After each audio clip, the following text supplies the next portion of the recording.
بما ان الكتبة بتاعة الكتاب المقدس مجهولين، بما انهم كلهم من اليهود، اساسيهم من اليهود، فالموضوع مكتوب بعنصرية كبيرة قوي وتحيز لنسل بني اسرائيل، لانه مش مكتوب بوحي.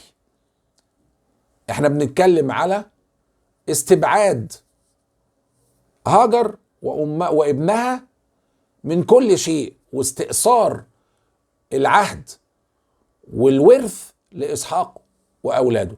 طب انت دليلك ايه من اللي انت بتعمله ده؟ في البداية لو حضرتك مهتم بحوار الأديان والحقائق التاريخية حوالين الأنبياء، يبقى شرفنا بالاشتراك في القناة وفعل الجرس حتى يأتيك كل جديد. القصة: هل هاجر خادمة وجارية أم هي أميرة مهدور حقها في الكتاب المقدس؟ الأساس في مصر كان مقسومة دولتين، جزء في الدلتا يحكمه الهكسوس، وجزء في الجنوب في النوبة يحكمه المصريين.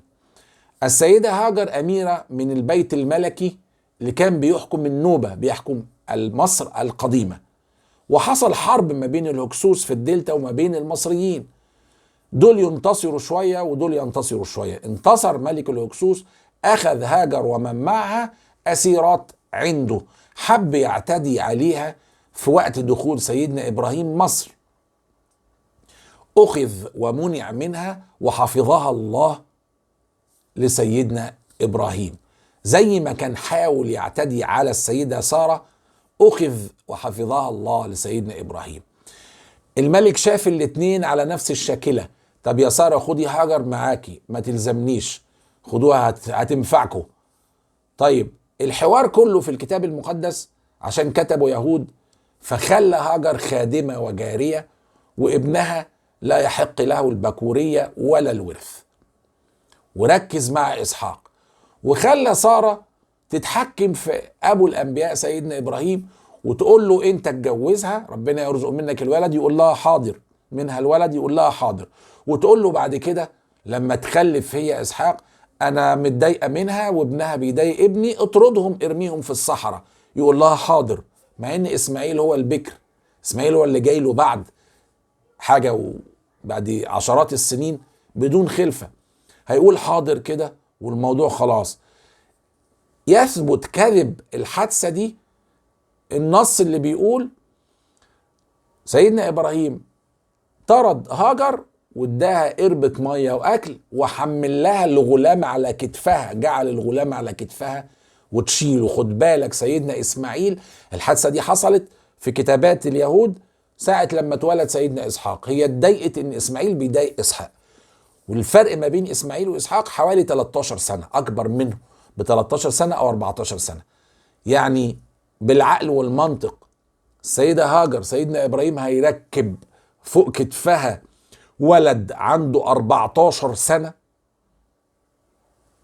ويرميها في الصحراء بوصية سارة ويسمع ويقول أمين، وهي تشيل ولد عنده 14 سنة، ده راجل على وش جواز في الوقت ده، وكمان تطرحه هي تحت الشجر وتفضل هي تجري تدور على مية وأكل، مش هو اللي هيقوم على خدمتها ورعايتها.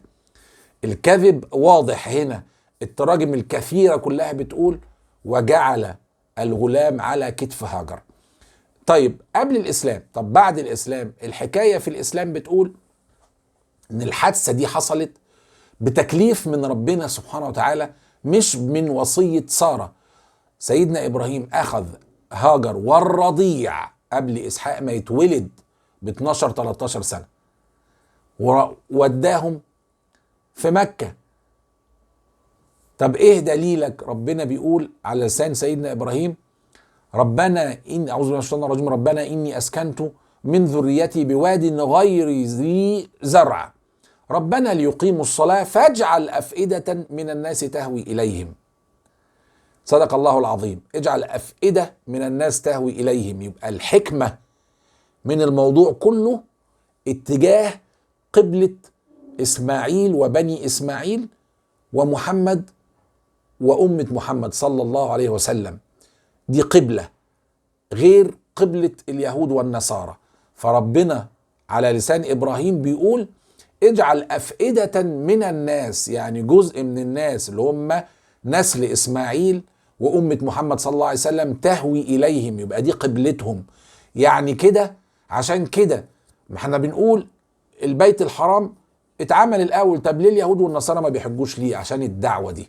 انتوا ليكوا قبلة بيت المقدس، والمسلمين ليهم قبلة. عرفت ان الكتابات العنصرية تجعل من أميرة امرأة خادمة وجارية مذمومة عشان ابنها البكر سيدنا إسماعيل ما يورث، والعهد كله يروح لإسحاق. الحمد لله رب العالمين، وسلام على المرسلين، والسلام عليكم ورحمة الله وبركاته.